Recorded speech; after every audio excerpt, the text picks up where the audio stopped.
oftentimes when stress is higher and you have a lot going on, you feel like you're being pulled in multiple directions. The tools, the habits that you know work may start to feel like extra weight instead of support, or maybe you haven't really been doing these things and you're thinking of them as tools you know you should be doing, but you're not because they feel like stressful things. You may have some thoughts that come up that is actually self-sabotage in disguise.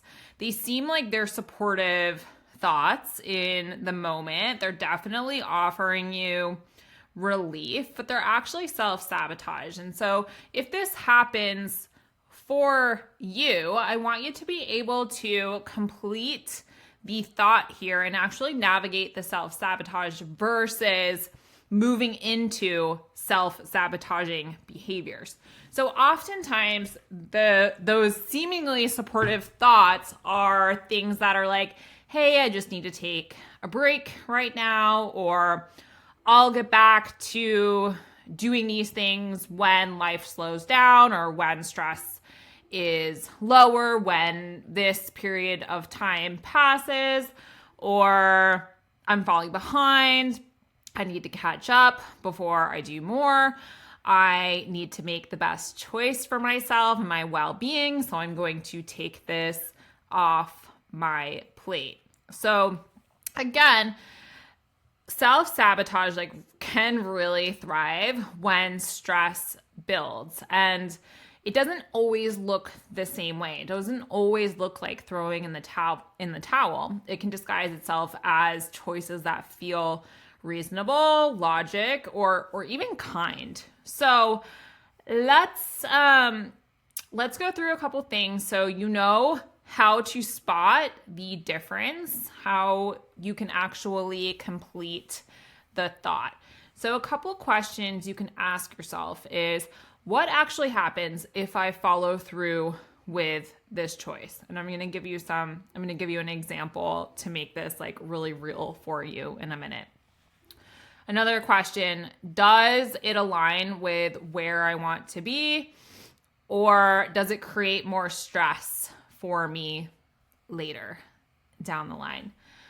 Will I feel proud and supported, or will I feel even more lost, behind, and guilty later? So really thinking through, because when you actually think through the thought, you actually complete it. You don't just stop at that, oh, that sounds like a good option. You will recognize that likely in this circumstance, it is a self-sabotaging thought, because self-sabotage comes out as there's threats present, you're seeking comfort or relief in some way. It's not necessarily a bad thing, but it's usually an unsupportive thing. So for example, your thought is that tracking macros is helpful and it's the most accurate tool to help you if you have a fat loss goal, but you're really struggling to do it, and that's very frustrating for you. Your thought comes up that nutrition seems like it's too much right now. You need some time away. You'll get back to it later. You also recognize maybe in this moment that you've done this before. You didn't get back to it.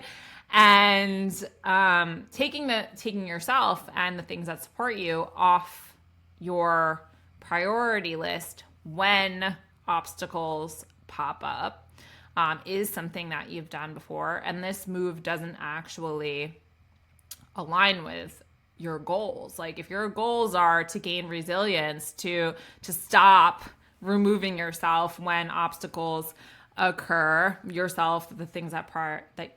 the things that support you off your list, then that doesn't actually align, right? It actually makes you feel worse in the future. It makes you feel more stressed in the future. It makes you feel more disappointed in the future.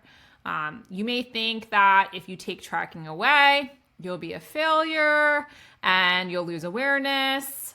But the goal of actually tracking is making you feel like more of a failure. It's actually putting those blinders on, like your awareness blinders on.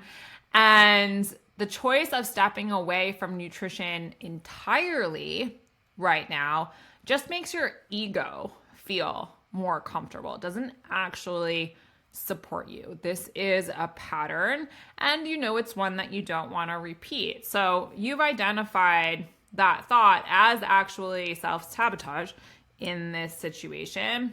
This is an example where no matter what thoughts you have, I used macro tracking in this example, and I will give you some examples of how to shift, what to do instead, like when we take macro tracking off the table.